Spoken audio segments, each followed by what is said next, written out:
Peace be upon you and good day, everyone. My name is Iman Saymeh. I am a clinical social worker here in Mission Viejo, California, with the intention of raising awareness about the importance of mental health. Last week, I've introduced these series of videos that I'll be doing weekly, 5 to 10 minutes each, just to share with you thoughts that I would feel that they are beneficial. We emphasized the importance last week on breaking free from the culture of being perfect. Therefore, these videos won't be perfect.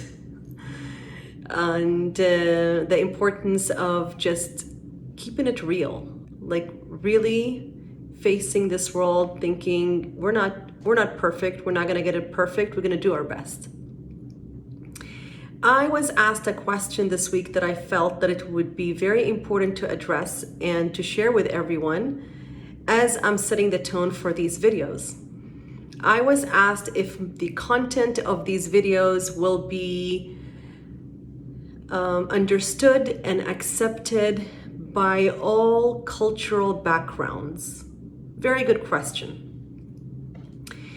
We all come from different walks of life, right? We different looks, different languages, different cuisines, different clothing, different country of origins, different family traditions and customs. But the beauty about the human race, at the core of it all, we all want to be accepted and we all want to be loved. We all want to belong.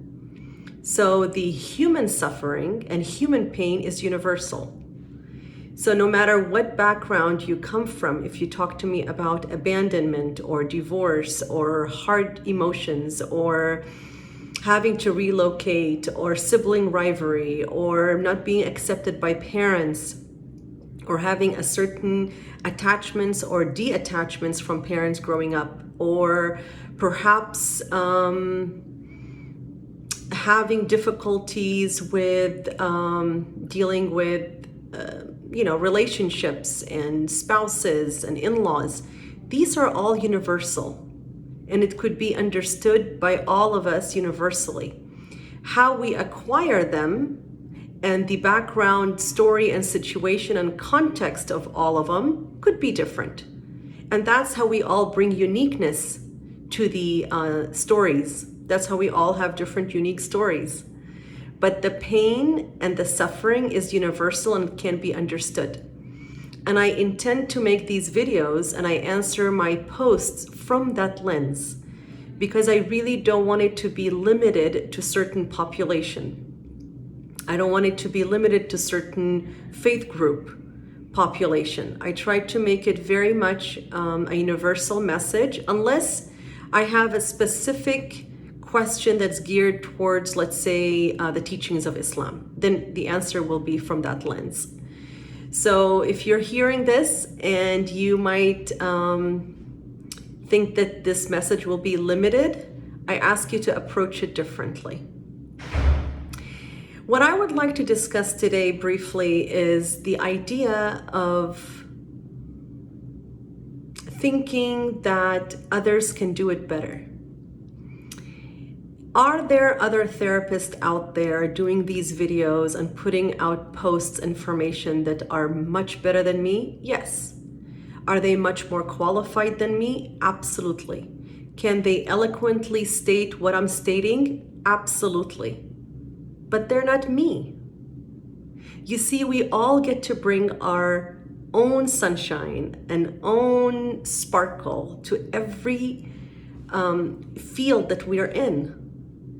And at times, people tend to hold back because we do have these stories that come up. I'm not good enough. I can't do it like her. I can't sound like him. I don't have the right credentials. I don't have the right tools. We're not going to always have the right tools. I am sitting here doing this video and a little voice in the back of my head thinking you're not good enough, with all honesty. But you see, these voices will always be there, but they're not to take over our abilities to accomplish the task. If you and I get stuck in the stories and in the belief system and in this voice that keeps coming up, you're not good enough, you're not qualified enough, you don't know enough. How are we going to shine in our uniqueness and our individualities? Now, not everybody is going to like what you're going to be doing. Not everybody is going to be inspired. Not everybody is going to be sharing it. But your own group of people who God intends to guide through you will come through. Your message will reach them. Your work, your effort, whatever you're doing will reach those people who are intended to be guided through you. The thing is to keep your intentions in check, to do things for the sake of, for me, in my opinion, in my situation, for the sake of God, and everything else will fall in place. This week, I want you to focus on the voice that you give power to. And these voices will always be there. And they're there to keep you in check if you are growing, if you are able to quiet them down. They're not going to go away. They're not going to vanish. Anyone that you take as a role model, they have these voices in the back of their head. But the thing is, they learned to quiet it down so they can give their best of whatever task they intended to do. I hope this was beneficial, and I would like to leave you weekly with 3 different wishes. I wish you expansion, I wish you healing, and I wish you, joy. I hope this was beneficial. Take care.